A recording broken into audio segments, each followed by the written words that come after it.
Evangelho do Cristo não basta apenas ser compreendido, tem que ser vivido em todo o seu esplendor. E para darmos o primeiro passo nesse aprendizado, comecemos pelo nosso lar. Os esclarecimentos e sugestões desta obra visam colaborar na implantação do estudo sistemático do Evangelho, através das obras da codificação de Allan Kardec. E quanto aos resultados, desde que praticados com fé, determinação e amor, terão morada definitiva em nossos espíritos. O Evangelho no Lar. Prática e vivência espírita. Texto: Humberto Pazian. Narração e produção: Cido Tavares. Boa Nova Editora.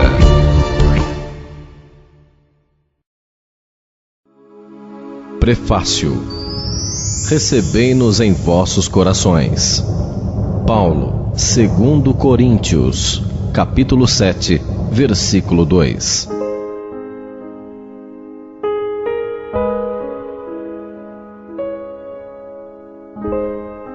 Há séculos, a humanidade discute as ideias de Jesus. De pontos de vista variados, muitas religiões e seitas surgiram e surgem a cada época.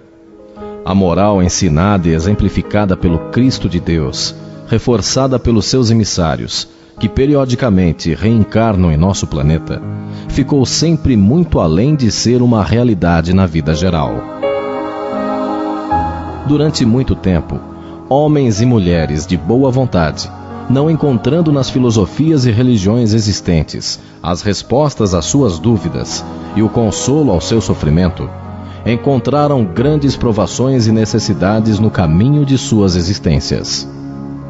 Mas, como tudo que o grande mestre profetizou realizou-se, chegaria em meados do século XIX o momento da grande mudança, na qual os povos ouviriam de todos os cantos do planeta a voz dos Espíritos, o Consolador prometido por Jesus, trazendo uma nova e mais clara interpretação de seus ensinamentos, adequada ao atual estágio evolutivo da humanidade. Passados os primeiros momentos nos quais o mundo espantou-se com as comunicações espirituais e as diversas manifestações mediúnicas que as acompanharam, chegara o momento de implantar-se definitivamente a mensagem do Cristo em nossos espíritos eternos. A vida espiritual já é uma realidade para muitos. A ciência humana começa a dar os primeiros passos no estudo dos fenômenos da vida após a morte. As religiões contrárias à ideia da imortalidade mudam e amoldam suas interpretações das escrituras sagradas em face do novo entendimento. E as novas gerações encarnam preparadas para assimilar essas verdades.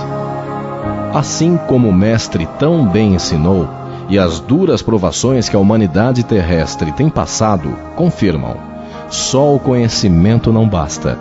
Só o intelecto e a razão não são suficientes para adquirirmos as chaves que nos abrirão as portas da felicidade para a vida eterna. É necessário que trabalhemos e aprimoremos os nossos sentimentos, e a caridade e a fraternidade serão os veículos que nos transportarão aos locais virtuosos do além. O Evangelho do Cristo não basta apenas ser compreendido, tem que ser vivido em todo o seu esplendor. E para darmos o primeiro passo nesse aprendizado, comecemos pelo nosso lar, repartindo com nossos familiares, companheiros de jornada evolutiva, as bênçãos que fluirão desse manancial de vida, luz e amor. Os esclarecimentos e sugestões desta pequena obra visam colaborar na implantação do estudo sistemático do Evangelho, através das obras da codificação de Allan Kardec.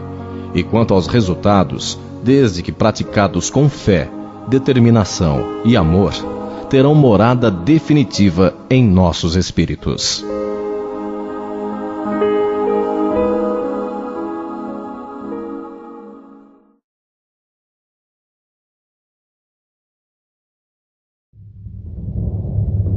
O princípio. E saiu da nuvem uma voz que dizia: Este é o meu amado filho, a ele ouvi. Lucas, capítulo 9, versículo 35.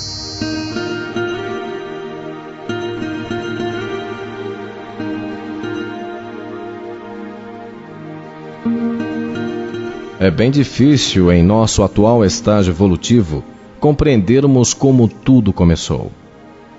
Teorias, tanto religiosas como científicas, não faltam. O mistério da vida ainda permanecerá por muito tempo oculto ao nosso entendimento, e embora as incertezas sejam em grande número, de um fato pelo menos todos temos certeza: existimos. Podemos até afirmar que a vida material é uma grande ilusão dos sentidos, mas em nosso íntimo sabemos que há algo real, algo que é imortal, que está intimamente ligado ao Criador, nossa alma. Durante muitos séculos, essa essência do ser tem sido estudada e meditada por muitos místicos, filósofos e religiosos de várias correntes do pensamento. Muitas dúvidas, muitos porquês e aquelas antigas perguntas: de onde viemos, quem somos e para onde vamos? Finalmente, tornaram-se acessíveis ao nosso entendimento pelo advento do Espiritismo. Para chegarmos, entretanto, a esse estágio, muito tempo decorreu, pois desde o início da humanidade, o Criador tem nos enviado inúmeros mensageiros, portadores de verdades sempre relativas às necessidades e ao conhecimento da época. Mas foi com Jesus, o Cristo, que os segredos da vida eterna nos foram realmente desvendados. Toda a sua vida em nosso meio foi dedicada a ensinar e exemplificar o amor universal em seu inteiro esplendor. Em sua divina humildade, cada pequeno gesto transmitiu-nos uma infinidade de lições. Cada palavra, uma chuva de bênçãos. O colégio apostolar, formado pelos seus mais íntimos discípulos, que com ele estiveram no período final da sua existência terrena, perpetuaram suas mensagens e ensinamentos, anotando os fatos e feitos que julgaram mais importantes preservar e divulgar. Após o drama da crucificação de Jesus e do glorioso ressurgimento perante seus discípulos diletos, dando a comprovação irrefutável da vida após a morte física e de tudo mais que havia ensinado, alguns desses discípulos fizeram anotações em pergaminhos da época, procurando reproduzir para os séculos futuros os ensinamentos do Mestre querido. Muitos indivíduos, nos primeiros séculos da era cristã, afeiçoaram-se aos ensinamentos do Mestre Jesus, através da leitura desses escritos originais, que multiplicaram-se, dando origem a uma infinidade de cópias das anotações de seus primeiros discípulos, bem como a de adeptos posteriores, que, embora não tivessem convivido pessoalmente com o Mestre, procuravam colaborar com a grande obra de disseminação de seus ensinamentos, reproduzindo as anotações e procurando viver de acordo com elas. Formaram-se então, com o auxílio de veneráveis emissários do Cristo, os primeiros agrupamentos de estudo e trabalho cristãos. Reuniam-se periodicamente para o estudo dos ensinamentos de Jesus, fortalecendo, instruindo e amparando todos aqueles que compareciam aos pequenos núcleos evangélicos. O auxílio do alto se fazia presente através de médiuns abnegados, trazendo mais luz a todos os participantes nesta primeira etapa do movimento de evangelização das criaturas. Foi uma época muito conturbada e difícil, na qual contrastaram-se as grandes carnificinas nas arenas romanas, com os extermínios em massa daqueles que abraçavam a causa cristã, com o exemplo de um grande número de almas angelicais que deram seu testemunho de fé e amor aos princípios ensinados por Jesus, sendo-lhe fiel até os últimos momentos da vida terrena. Após esse período de turbulência, apesar da oponência dos líderes políticos e religiosos da época, o cristianismo cresceu e tornou-se um movimento de grandes proporções.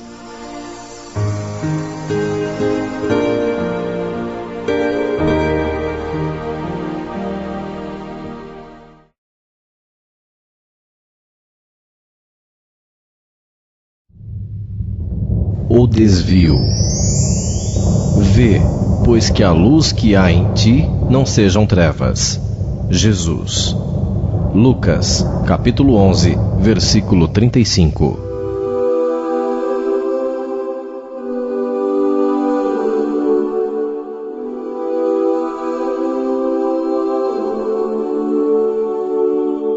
O grande Império Romano, que até então tinha sido o maior agressor do movimento, percebeu a extensão e importância do mesmo, pois entre os seus mais elevados e cultos cidadãos já havia simpatizantes da doutrina e muitos deles tornaram-se militantes da mesma.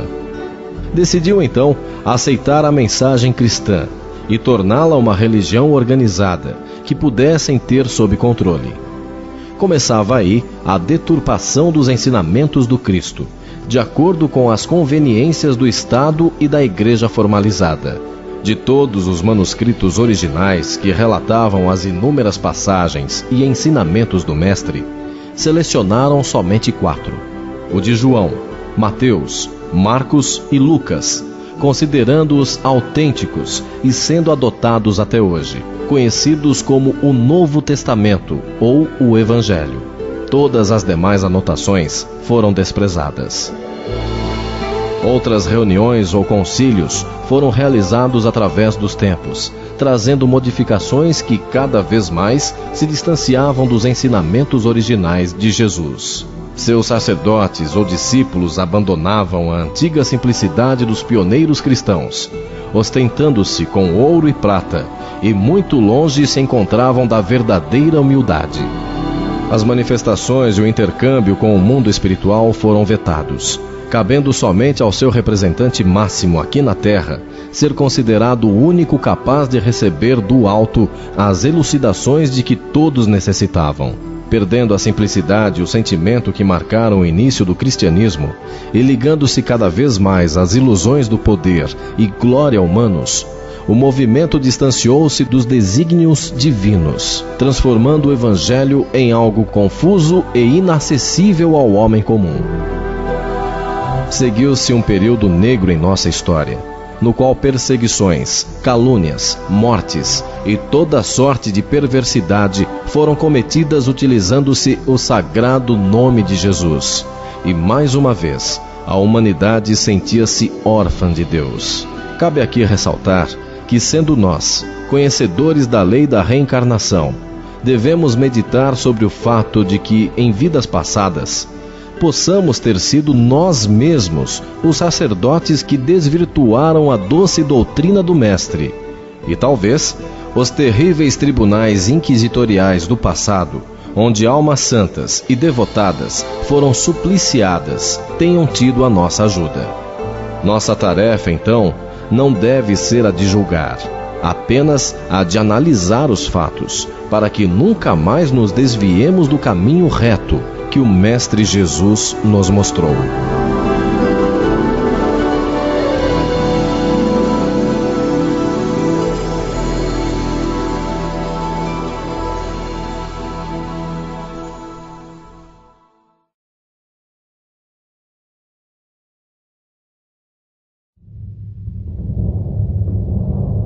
Os emissários.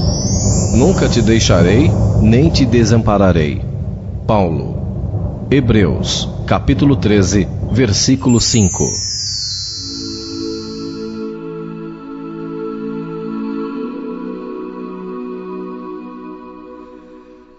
Após o desencarne do Mestre Jesus, continuou ele manifestando-se aos seus discípulos, conforme nos narram os evangelhos, dando orientações e fortalecendo os companheiros que ainda permaneciam à frente da sagrada batalha entre o bem e o mal em nosso mundo.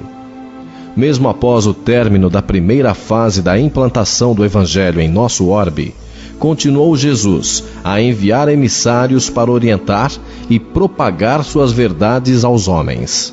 Esses missionários encarnaram em diversos países, fazendo parte de vários movimentos religiosos, buscando trazer-nos, sempre através da inspiração amorosa do Mestre Jesus, elevados conceitos espirituais.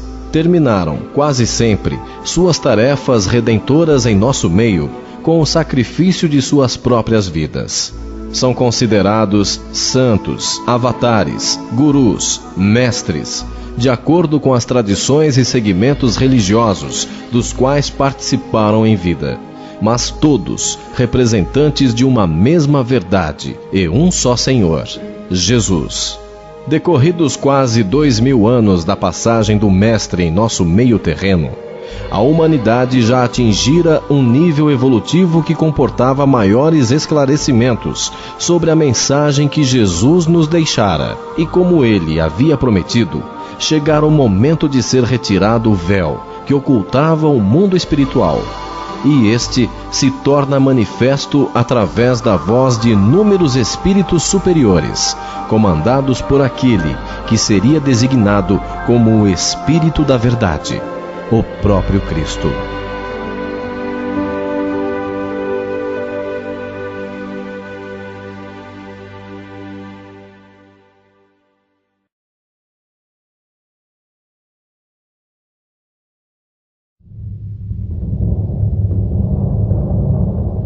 O surgimento do Espiritismo. Assim como o Pai me enviou, também eu vos envio a vós. Jesus. João, capítulo 20, versículo 21.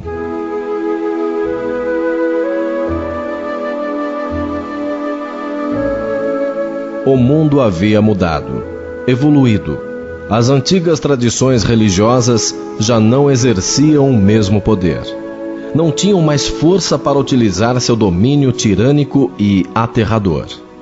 Um novo período surgia. Clamava-se por liberdade em todos os sentidos, e ela se manifestava em todas as áreas do viver, na política, na ciência, nas artes e, fundamentalmente, na filosofia e na religião. A França tornou-se o berço desse movimento, e lá reencarnaram espíritos valorosos, dando impulso firme a essa revolução do conhecimento. Nasce então na cidade de Lyon, França, em 1804, aquele que com o pseudônimo de Allan Kardec teria a missão de expor ao mundo a doutrina de Jesus, com uma nova visão, ampliada e clara, ditadas por espíritos superiores, comandados pelo próprio Cristo, movimento este que viria a ser conhecido como Espiritismo. O Evangelho segundo o Espiritismo pode ser entendido como a mensagem de Jesus com uma nova luz, na qual as verdades simples que o Mestre ensinou nos são mostradas por espíritos superiores, de uma forma mais ampla e de fácil entendimento.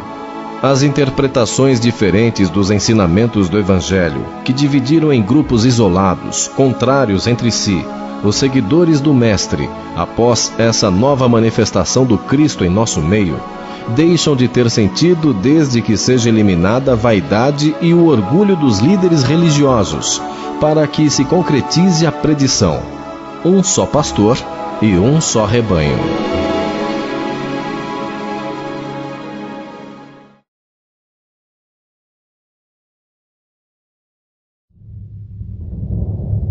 A evolução do movimento espírita. A caridade jamais se acaba. Paulo, 1 Coríntios, capítulo 13, versículo 8. Quase um século e meio já se passou desde o lançamento do livro O Evangelho segundo o Espiritismo. Desencadeou-se após o trabalho de Kardec uma série de outros compêndios, nos quais diversos espíritos mensageiros do Cristo, com a colaboração de um outro número de médiuns devotados, deram ao mundo valiosas e importantes lições e esclarecimentos sobre o mundo espiritual e a vida eterna, aumentando ainda mais a luz sobre os ensinamentos do Cristo de Deus.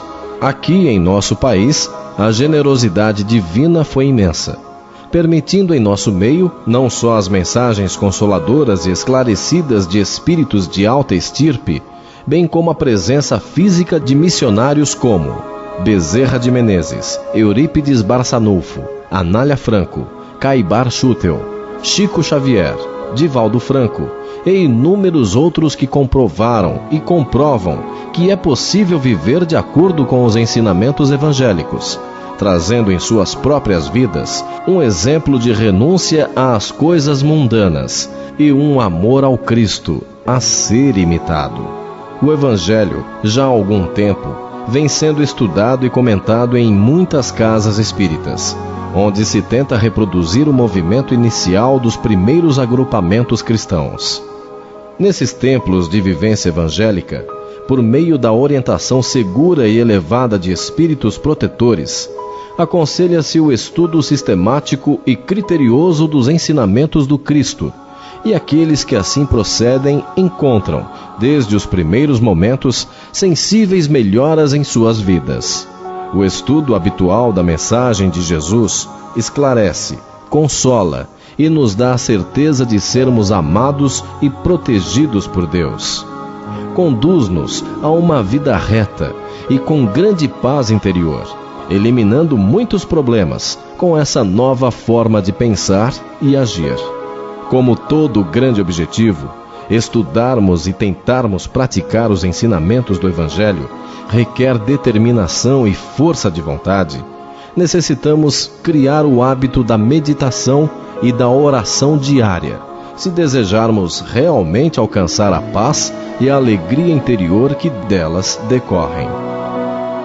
No intuito de auxiliar nesse mistério, algumas sugestões e explicações que devem ser lidas e meditadas com um bom senso cristão serão dadas a seguir.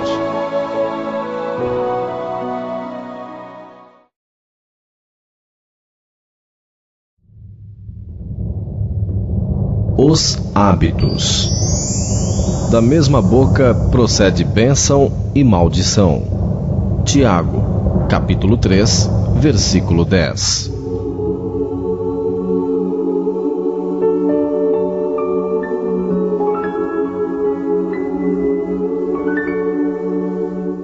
Tudo o que fazemos constantemente e de uma mesma forma tende a tornar-se um hábito. Cada um de nós tem suas preferências e necessidades, e por isso podemos criar diversos tipos de hábitos. Existem hábitos negativos e prejudiciais, como o de beber, de fumar, de comentarmos de forma depreciativa sobre a vida dos outros, de discutirmos por tudo, de comermos demasiadamente, e muitos outros, que prejudicam o nosso corpo físico, espiritual e, consequentemente, nossa evolução. Outros hábitos são criados que não nos prejudicam e tampouco ajudam. São apenas pequenas preferências, tais como um determinado horário para despertarmos ou dormirmos, para almoçarmos ou jantarmos, a forma como nos vestimos e tantos outros. Existem também aqueles, na verdade ainda em menor número, que são os que nos conduzem a uma vida mais ampla e saudável, tanto física como espiritualmente. Podemos citar como hábitos positivos a alimentação criteriosa, comedida e saudável, a prática regular de exercícios físicos de acordo com nossas aptidões, a leitura e a conversação sadias e o hábito que se deseja implantar em todo buscador sincero das verdades eternas, o de estudar e meditar sobre o Evangelho do Cristo, diariamente, tentando aplicá-lo nas nossas relações e atividades diárias, de uma forma constante e de maneira que as sábias lições estejam permanentemente em nossas mentes, auxiliando-nos em cada pequeno gesto e atividade do nosso cotidiano.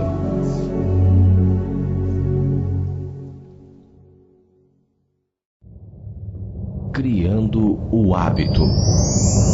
Se alguém quer vir após mim, negue a si mesmo, tome cada dia a sua cruz e siga-me. Jesus. Lucas, capítulo 9, versículo 23.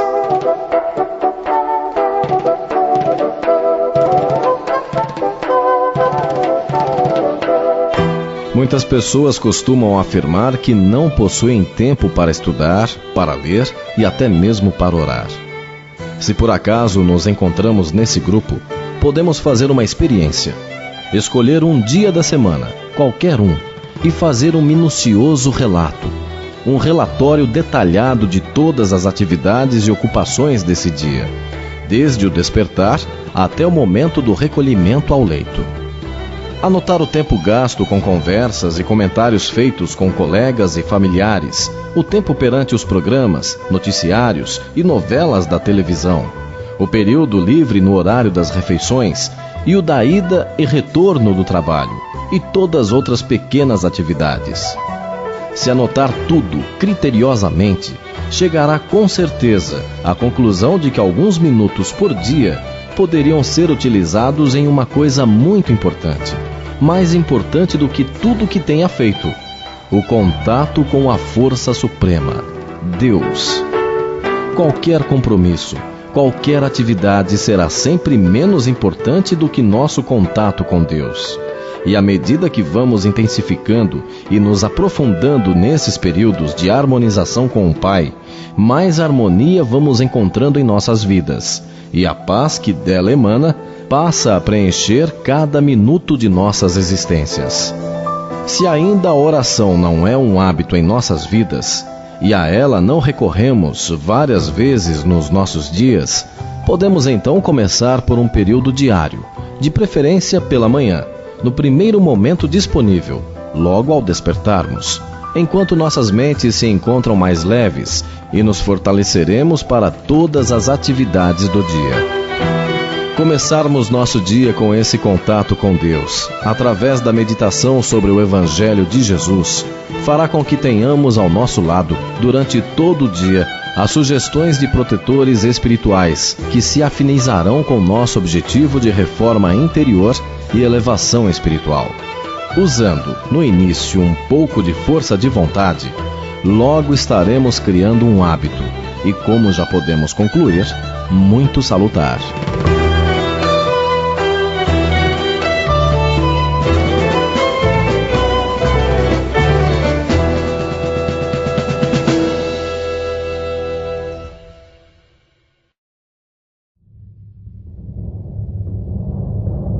O estudo do Evangelho. E não mais ensinará cada um a seu próximo, nem cada um a seu irmão, dizendo: conhece o Senhor, porque todos me conhecerão, desde o menor até ao maior. Paulo. Hebreus, capítulo 8, versículo 11.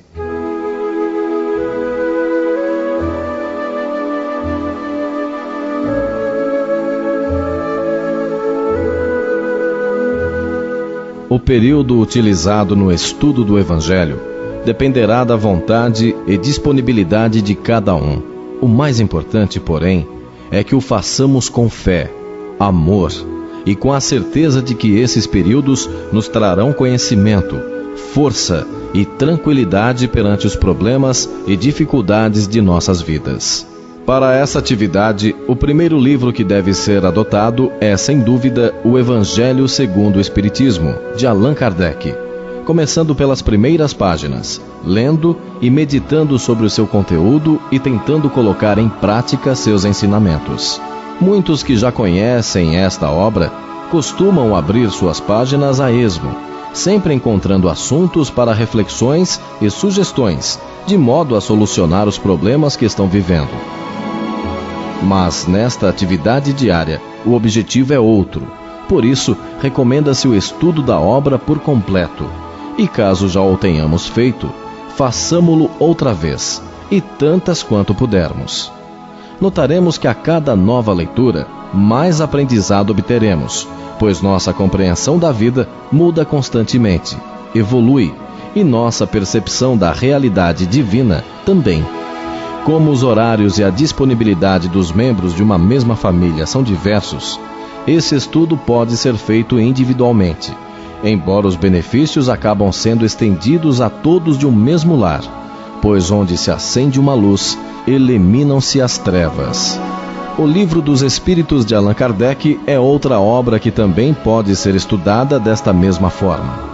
Todo aquele que deseja conhecer a fundo a filosofia espírita encontra nele as respostas a todas as suas dúvidas.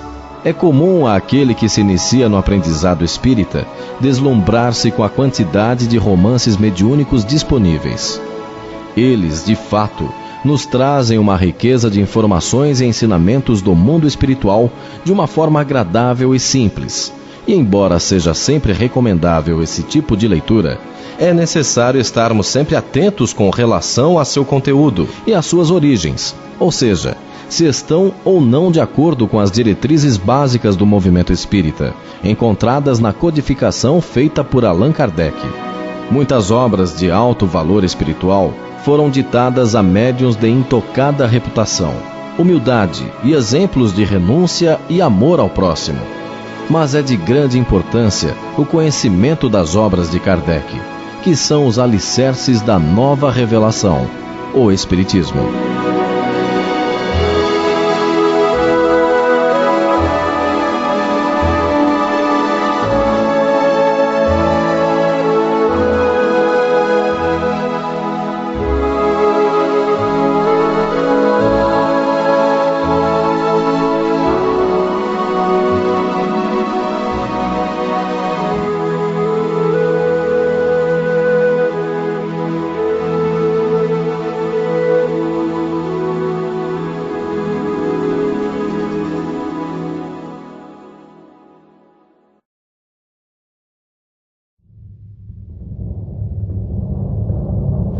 Expandindo a luz. Quero, pois, que os homens orem em todo lugar, levantando mãos santas, sem ira, nem contenda. Paulo, Timóteo, capítulo 2, versículo 8.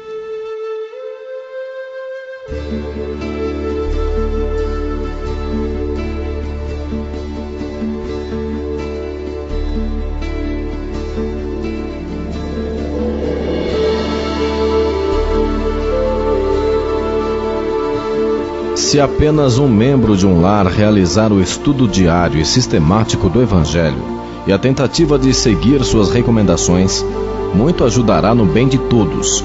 Mas seria muito importante e mais benéfico que todos se reunissem, pelo menos uma vez na semana, para o estudo e a oração conjunta, pois, usando uma antiga e sábia expressão, um graveto é muito fácil de ser quebrado, mas vários deles unidos se torna muito mais difícil. Essa prática, conhecida no meio espírita como o Evangelho no Lar, é muito difundida e realizada por muitos de seus simpatizantes e membros. Muitos, mas não todos.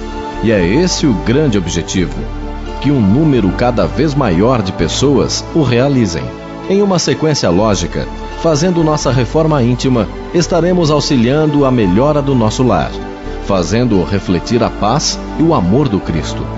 Estaremos dando exemplo para que outras pessoas, em seus lares, também o realizem. E juntando um grande número de lares, trazendo a prática do Evangelho em suas vidas, estaremos contribuindo para o bem-estar da nossa cidade, do nosso país e, por que não, de todo o planeta. Cada um fazendo sua pequenina parte, a do estudo do Evangelho no lar, estará colaborando na grande obra de Jesus, a redenção de toda a humanidade.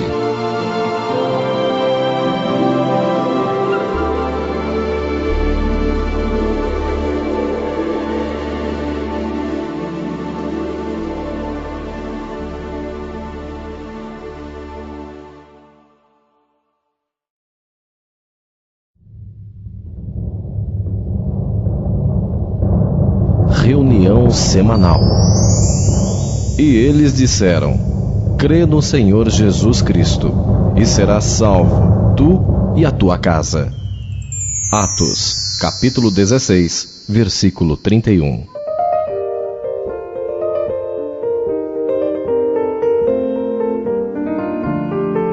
Assim como individualmente escolhemos o melhor horário para o nosso estudo e meditação sobre o Evangelho, da mesma forma, o dia e o horário do Evangelho em família deve ser escolhido de comum acordo. Devem ser escolhidos um dia e horário em que todos estejam habitualmente presentes, sem pressa e sem outras preocupações que não sejam a de se preparar convenientemente para essa reunião, que, embora de curta duração, seja de bom grado a todos.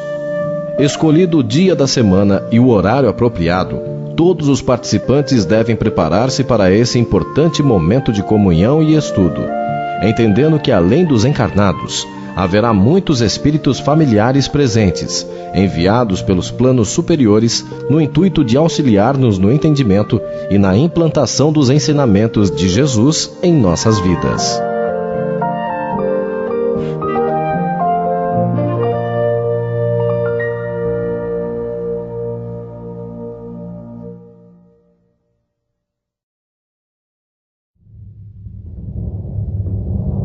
Influência espiritual. Não atentando nós nas coisas que se veem, mas nas que se não veem, porque as que se veem são temporais, e as que se não veem são eternas. Paulo, 2 Coríntios, capítulo 4, versículo 18.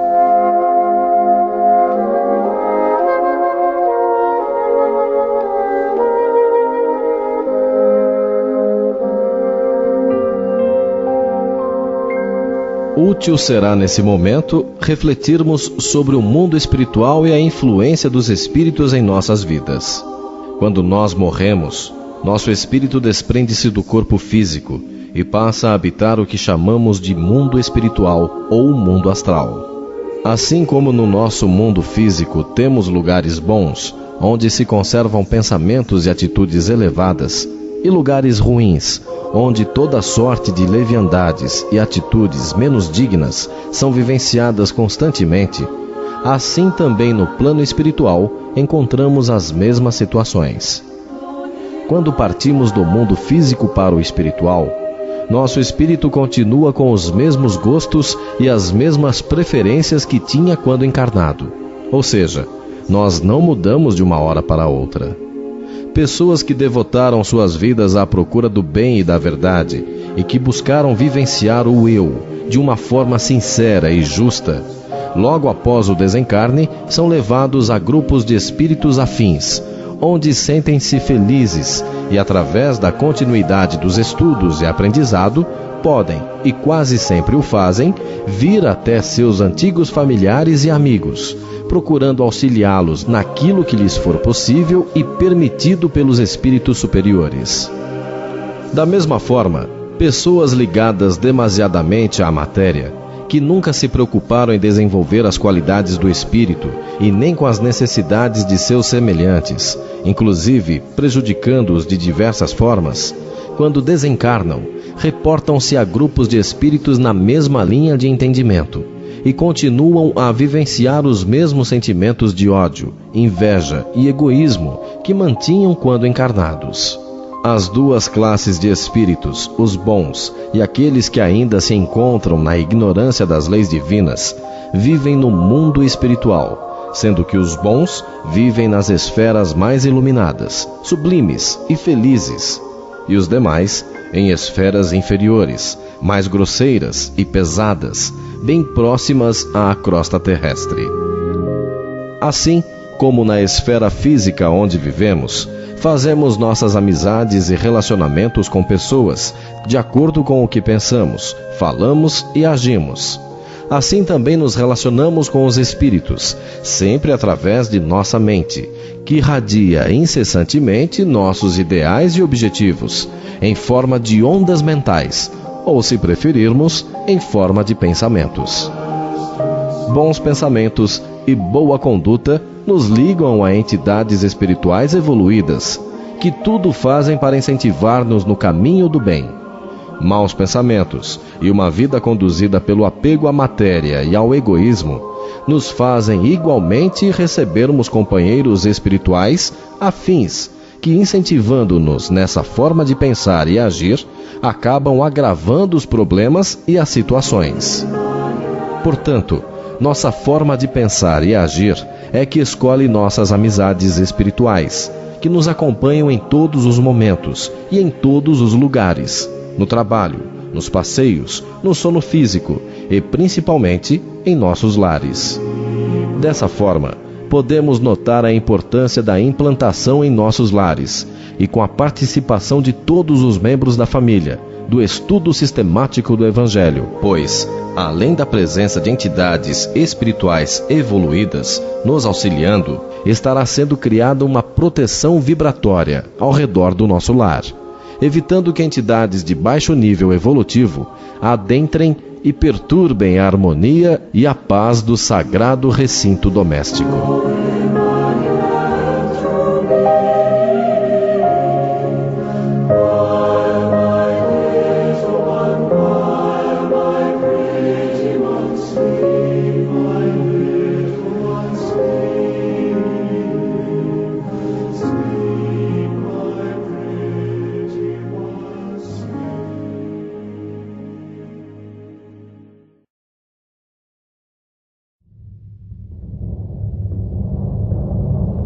A prática.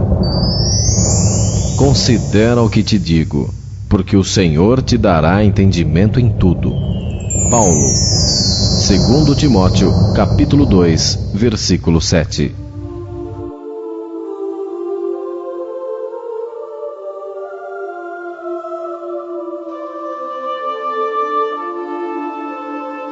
Cientes da presença benéfica de espíritos superiores no momento de nossa reunião para o estudo do Evangelho, é importante que a iniciemos com uma prece de agradecimento a Deus por enviar-nos os emissários do Cristo.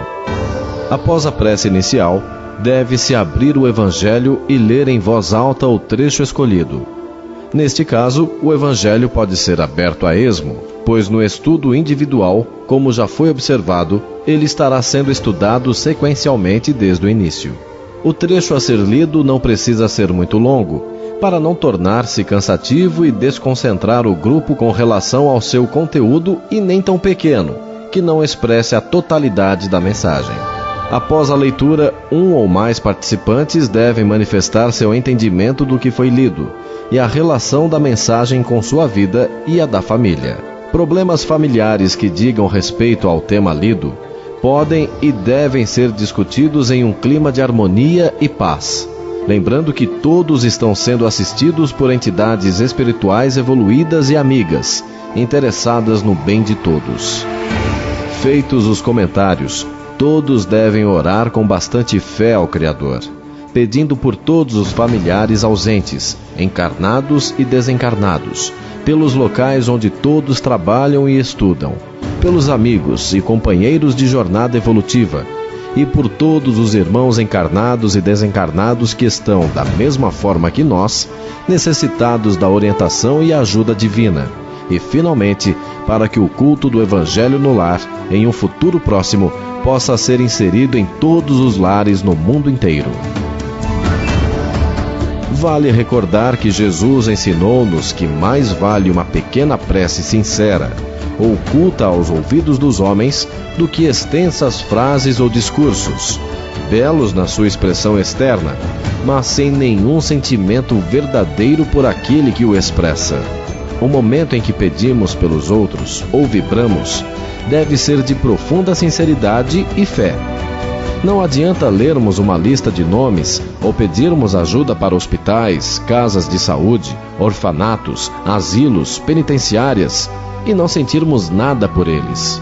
Da mesma forma, também não tem valor pedirmos auxílio a conhecidos ou parentes que desencarnaram e em nosso íntimo nada sentimos por eles, pedindo apenas como se fosse uma obrigação. É preferível que peçamos e vibremos para poucos lugares e pessoas, mas que seja de uma forma sincera, pois aí sim, nossa prece será ouvida e terá resultados benéficos. Terminado então o momento das vibrações, encerra-se a reunião com uma prece a Jesus, e todos retornam aos seus afazeres normais com muito mais ânimo e conforto espiritual.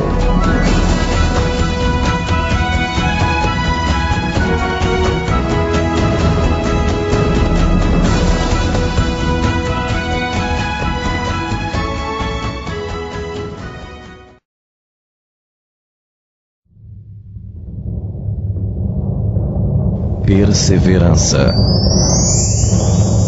Portanto, meus amados irmãos, sede firmes e constantes, sempre abundantes na obra do Senhor, sabendo que o vosso trabalho não é vão. Paulo, 1 Coríntios, capítulo 15, versículo 58.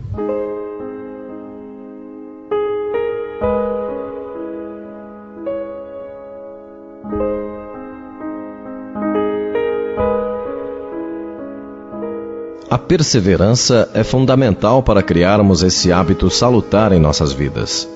Muitos contratempos podem acontecer, tentando desviar-nos desse caminho escolhido, e por isso, devemos ter sempre muita fé em Jesus e a Ele pedir, todos os dias, o amparo e a proteção necessária para a nossa caminhada na terra. No decorrer dessa prática, algumas dúvidas podem surgir, e geralmente ocorrem não só aos iniciantes, mas até com estudantes mais antigos da doutrina espírita, com relação a alguns procedimentos. Com o intuito despretensioso de colaborar na decisão de cada um, e não de criarmos normas e procedimentos, relacionamos e procuramos elucidar alguns desses assuntos.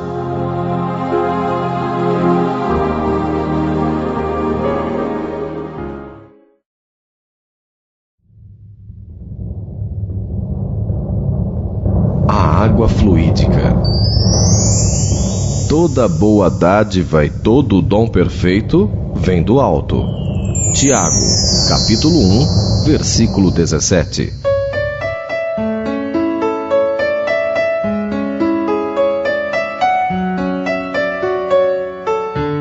Muitos espíritas utilizam na reunião do Evangelho no lar uma jarra ou um copo com água para que ela seja fluidificada pelos espíritos que participam da reunião.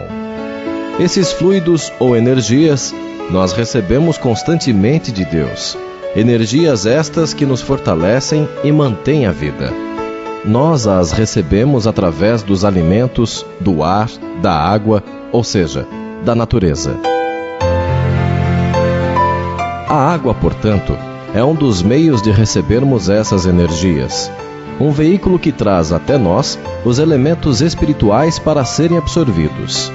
Com relação a esse assunto, encontramos no livro Nosso Lar, narrado pelo espírito de André Luiz e psicografado pelo médium Chico Xavier, um diálogo entre o autor espiritual e um amigo de nome Lísias, ambos residentes na colônia espiritual, conhecida como Nosso Lar. Ouçamos agora o diálogo que elucida perfeitamente o assunto. Na Terra, quase ninguém cogita seriamente de conhecer a importância da água. Em nosso lar, contudo, outros são os conhecimentos. Nos círculos religiosos do planeta, ensinam que o Senhor criou as águas. Ora, é lógico que todo serviço criado precisa de energias e braços para ser convenientemente mantido. Nesta cidade espiritual, aprendemos a agradecer ao Pai e aos seus divinos colaboradores semelhante dádiva. Conhecendo-a mais intimamente, sabemos que a água é veículo dos mais poderosos para os fluidos de qualquer natureza. Aqui, ela é empregada, sobretudo, como alimento e remédio.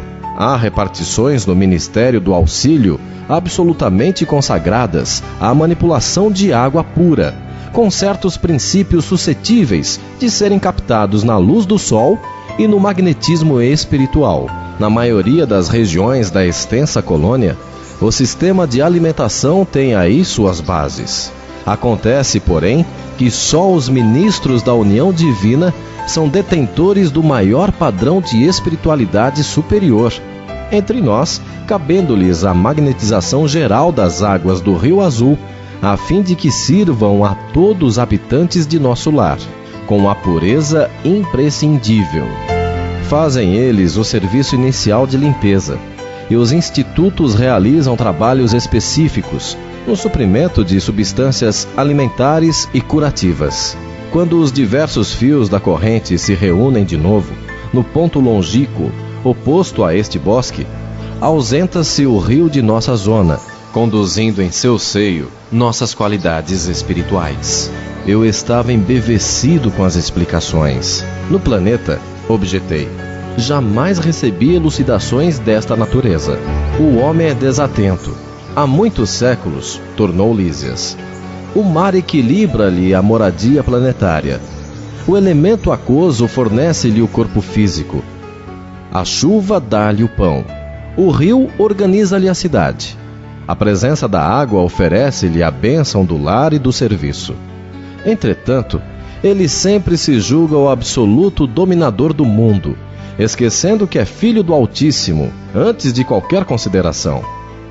Virá tempo, contudo, em que copiará nossos serviços, encarecendo a importância dessa dádiva do Senhor. Compreenderá então que a água no mundo, meu amigo, não somente carreia os resíduos dos corpos, mas também as expressões de nossa vida mental. Será nociva nas mãos perversas, útil nas mãos generosas. E quando um movimento, sua corrente não só espalhará bênçãos de vida, mas constituirá igualmente um veículo da providência divina, absorvendo amarguras, ódios e ansiedades dos homens, lavando-lhes a casa material e purificando-lhes a atmosfera íntima.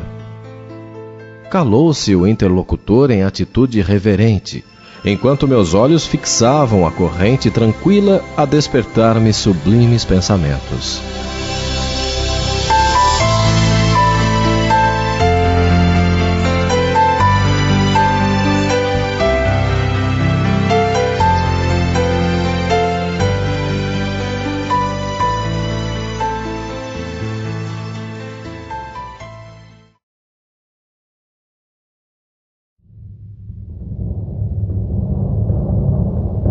A ajuda de parentes desencarnados.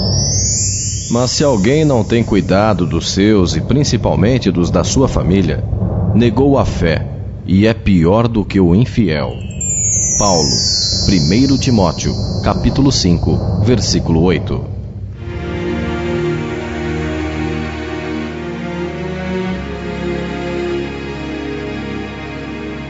Muitas vezes, a aparência externa não condiz com aquilo que verdadeiramente somos. Podemos ter atos de extrema bondade e generosidade aos olhos do mundo, e na realidade, sermos tiranos e egoístas em nosso íntimo. Da mesma forma, pessoas que para o mundo possam passar despercebidas, podem trazer em seu interior um tesouro de paz e conhecimento espiritual.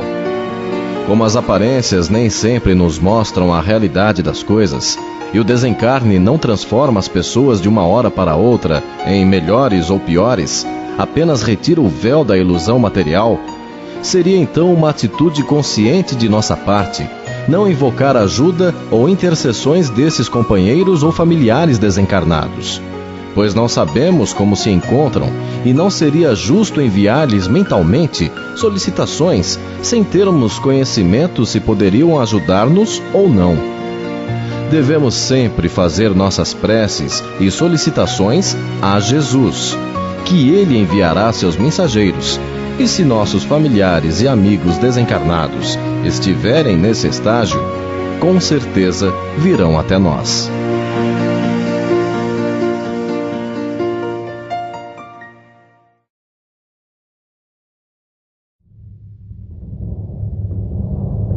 Incorporação. Amados, não creiais a todo espírito, mas provai se os espíritos são de Deus. 1 João, capítulo 4, versículo 1.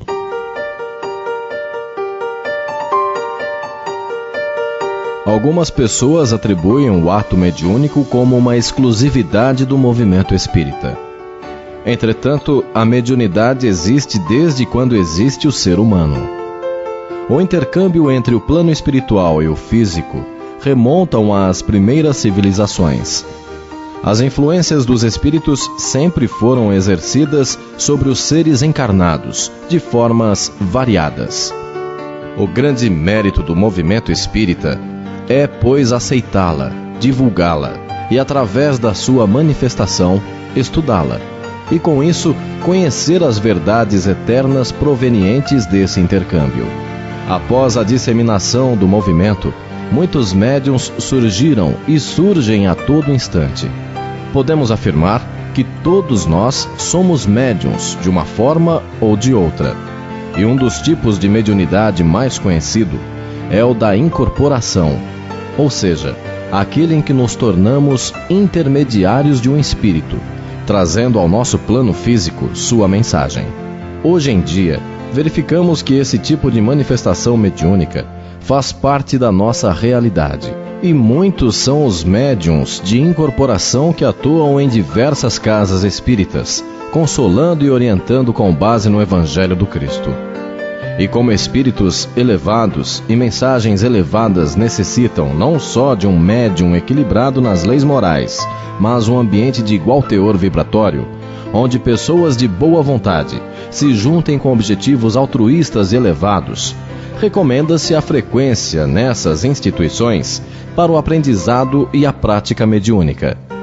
Se em nosso lar conseguirmos ter elevados propósitos e uma conduta irrepreensível de todos os moradores, se conseguirmos transformar nosso ambiente doméstico num farol do qual se irradia a luz do Cristo, então teremos um ambiente propício a essas manifestações, embora seja necessário que estejamos sempre vigilantes, pois quando nos sentimos em perfeitas condições espirituais, podemos ser vítimas da vaidade e por ela sermos conduzidos a orientações enganosas de espíritos que se aproveitem dessa fraqueza para desviar-nos do reto caminho. A mediunidade manifesta-se de inúmeras formas e a intuição, sendo uma delas, deve sempre ser utilizada para refletirmos, com a ajuda do alto, em tudo que se refira a assuntos espirituais. Utilizemos o bom senso meditando sobre o assunto.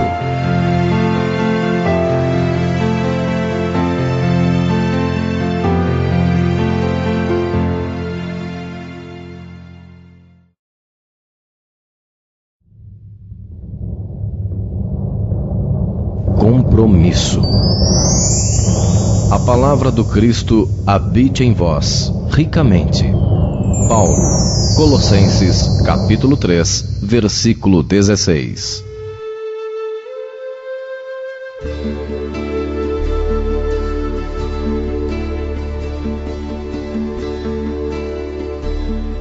Quando decidimos realizar em um determinado dia e horário a reunião do estudo do Evangelho em nosso lar, assumimos um compromisso não só entre os participantes encarnados, mas também com os espíritos protetores de nosso grupo familiar. As atividades espirituais são inúmeras e incessantes. Os mentores ou instrutores do astral estão sempre em atividades, programando-se de forma que todo o tempo disponível seja aproveitado na boa tarefa do conhecimento e da evolução espiritual. Quando, por qualquer motivo de menor importância, deixamos de praticar a reunião, desapontamos, se for esse mesmo termo mais apropriado, os inúmeros companheiros espirituais que estavam preparados para ela. Se deixarmos constantemente de realizar a reunião, perderemos o concurso de muitos benfeitores espirituais, que aproveitarão melhor o tempo com outros que desejam realmente suas presenças e assumam o compromisso das decisões tomadas. Mesmo quando estivermos viajando e, portanto, longe de nossa casa, podemos e devemos realizar nosso estudo onde estivermos, visualizando o lar e pedindo aos irmãos espirituais que o conservem em harmonia, livre da presença de espíritos que venham a interferir na paz do ambiente doméstico. O horário deve ser respeitado e, caso haja alterações, que sejam por motivos realmente importantes e difíceis de serem contornados.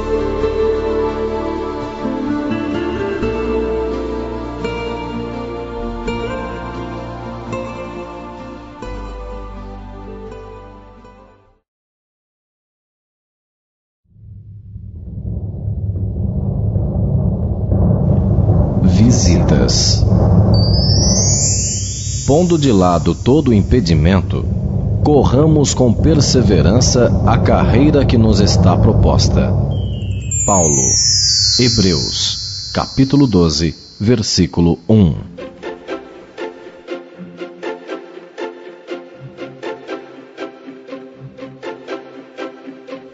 Devemos ter o cuidado de escolhermos o dia e o horário do nosso estudo, de maneira que estejamos livres de interrupções, seja de telefonemas, trabalho ou mesmo a visita de amigos e familiares.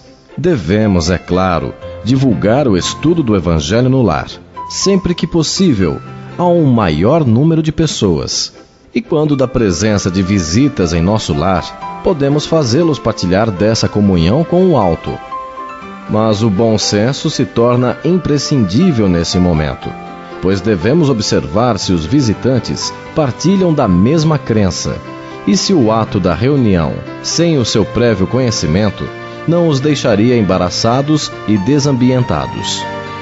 Caso a opção seja a de não realizar no horário previsto, pelo motivo citado, pode-se realizá-la logo após estarem novamente a sós.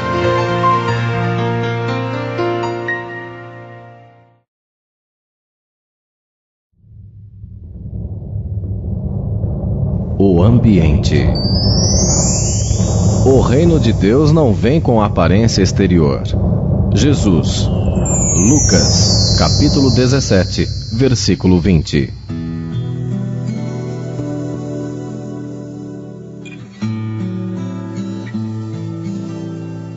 Quando recebemos visitas de amigos ou familiares em nosso lar, costumamos limpá-lo e decorá-lo com nossas melhores louças, utensílios e o que de melhor possuímos para que sintam-se bem e à vontade. Assim também devemos proceder com relação aos visitantes espirituais. É claro que as louças e o conforto material são desnecessários, mas a limpeza física, a alegria e a satisfação sincera são muito importantes. Devemos aguardar esse momento como o de quem espera receber amigos queridos e amados. A casa limpa e arrumada nos faz sentir melhores, e outros pequenos detalhes são importantes, como uma boa música de fundo, ajudando a serenar o ambiente e nossas mentes. Flores são sempre bem-vindas, tanto no plano físico como no espiritual. E nossa vestimenta pode ser qualquer uma, desde que limpa e respeitosa. Alguns iniciantes da doutrina espírita têm dúvidas com relação ao uso de velas e de incenso, cabendo aqui algumas considerações. Alguns espíritos se encontram em regiões inferiores do astral, devido aos seus atos contrários às leis divinas, e aprendemos que eles necessitam de luz para alcançarem a paz e enxergarem o caminho que os levará a regiões mais felizes, findando suas aflições. Mas essa luz é no sentido figurado, ou seja, não é a luz física produzida por uma vela ou uma lâmpada, mas sim a luz do entendimento, da verdade, a luz que através da oração faz desabrochar o conhecimento divino que existe em todo ser. Portanto, não há necessidade de utilizarmos velas com a finalidade de auxiliar entidades aflitas ou necessitadas de luz. A oração sincera a esses espíritos infelizes é o que realmente terá sentido e valor. Para os espíritos elevados espiritualmente, fica claro que também eles não necessitam dessa luz física, somente da luz que é proveniente de nossos bons pensamentos e ações. As velas teriam aqui apenas a função de iluminar ou clarear o ambiente físico, como fariam um archote, um abajur ou uma lâmpada elétrica. Com relação ao incenso, o processo é o mesmo, tendo ele a função de um aromatizante, como um perfume, exalando o aroma de flores, madeiras ou ervas naturais. Não trazem em si a harmonia, a paz ou a felicidade, apenas criam, através dos seus aromas, um ambiente mais aconchegante, para que possamos, através dos nossos pensamentos, elevarmos as condições vibratórias. Existem também os defumadores, que são compostos de ervas naturais, utilizados por outras religiões, com determinados fins espirituais. No Espiritismo, não utilizamos essa prática.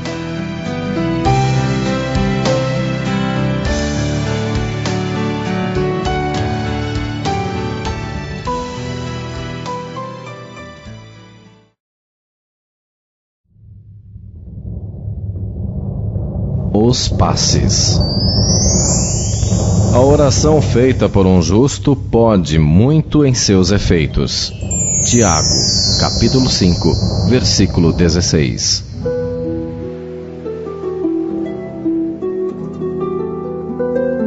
Existe na literatura espírita algumas obras que esclarecem de forma bem ampla o funcionamento e as características do passe espiritual.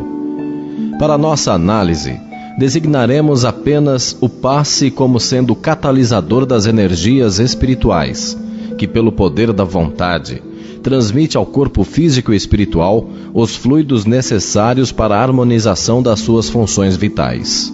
O passista, aquele que aplica o passe, quanto mais harmonizado estiver com os planos superiores, mais terá êxito em sua aplicação. Trata-se também de uma atividade mediúnica, ou seja, o passista é um intermediário das forças emitidas por entidades superiores, além de poder também doar energias condensadas, disponíveis no universo pelo poder de sua vontade ou fé.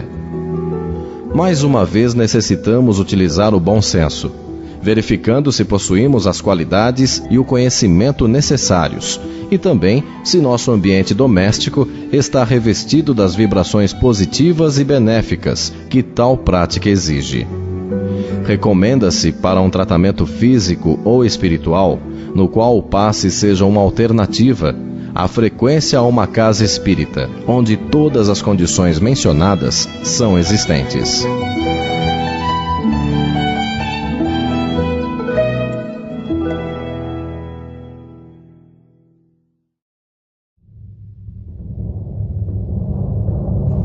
Vivendo o Evangelho. Nisto todos conhecerão que sois meus discípulos, se vos amardes uns aos outros. Jesus. João, capítulo 13, versículo 35.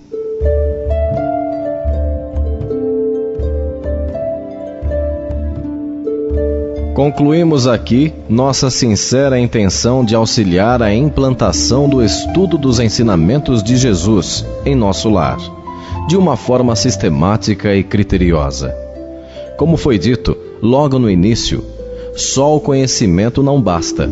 Necessário se faz a vivência do Evangelho em todos os momentos de nossas vidas.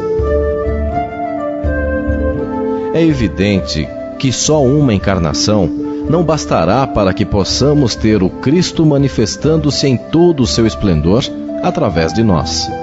Mas também, se só idealizarmos e nada fizermos, estaremos adiando cada vez mais a felicidade prometida por Jesus. A prática do Evangelho no lar, feita com alegria e perseverança, nos trará o fortalecimento necessário para enfrentarmos toda e qualquer dificuldade que a vida nos apresentar.